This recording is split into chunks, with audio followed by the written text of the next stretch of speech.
देखिए क्वेश्चन क्या बोल रहा है। एक दुकानदार 25 कलम और 40 पेंसिल को 400 रुपये में खरीदा।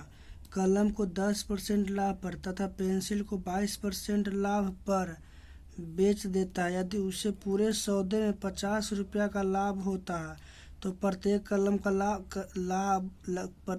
लगभग क्रय मूल्य क्या होगा। तो थ्योरी क्या बताए थे, जब परसेंट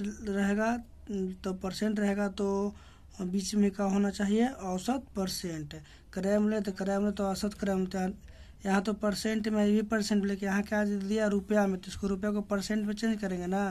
तो कलम को बोला कितना 10% और पेंसिल को 22% पर, और दोनों को मिलाकर बोलता है कि पूरे सौदे को 50% का लाभ होता है। तो लाभ परसेंट निकालेंगे जो रुपया में, तो इसका परसेंट में चेंज करेंगे। तो लाभ परसेंट लाभ गुने 100 बटा क्रय मूल्य कितना था 400, तो कितना गया 12.5 पॉइंट। अब इधर का अंतर इधर करेंगे, इधर का अंतर इधर करेंगे, पॉइंट से पॉइंट खत्म। 19 और 5 25, 19:5 आ गया। वो बोलता है कि 25 कलम और 40 पेंसिल 400 रुपया में खरीदा गया। हम लोग कितना बोलेंगे अनुपात से, तो हम लोग अनुपात से बोलेंगे 19:5 24 रुपया। तो बोले कि प्रत्येक कलम का लगभग क्रय मूल्य क्या होगा, प्रत्येक कलम। तो कलम का कितना आ गया अनुपात से 19 रुपया, तो 19 से गुना कर दिए। फिर हमको से पूछा है प्रत्येक कलम का लगभग क्रय मूल्य क्या होगा, प्रत्येक कलम का। तो प्रत्येक कलम को निकालने के लिए इसी में 25 से गुना कर देते हैं, काटेंगे तो 8 से छुटा 12.9 आंसर। देखिए, एक गांव में जनसंख्या 5000 है। अगले वर्ष पुरुषों की जनसंख्या में 8% की वृद्धि हुई। यदि महिलाओं की संख्या में 2% की कमी हुई, लेकिन कुल मिलाकर जनसंख्या अपरिवर्तित रहा, तो उस गांव में महिलाओं की जनसंख्या क्या है।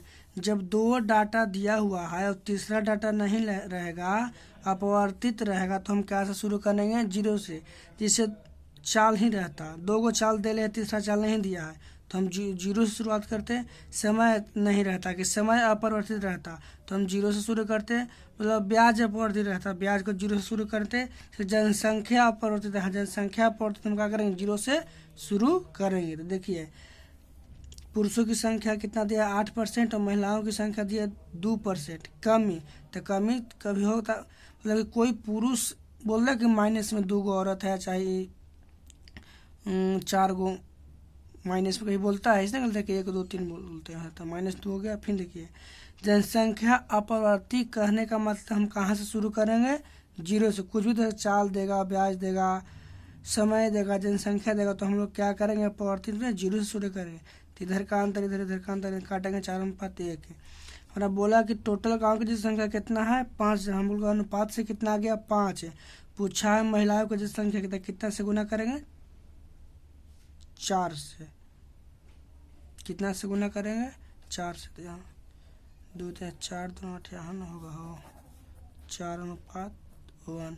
कितना से गुना करेंगे, 4, तो 4000 आंसर।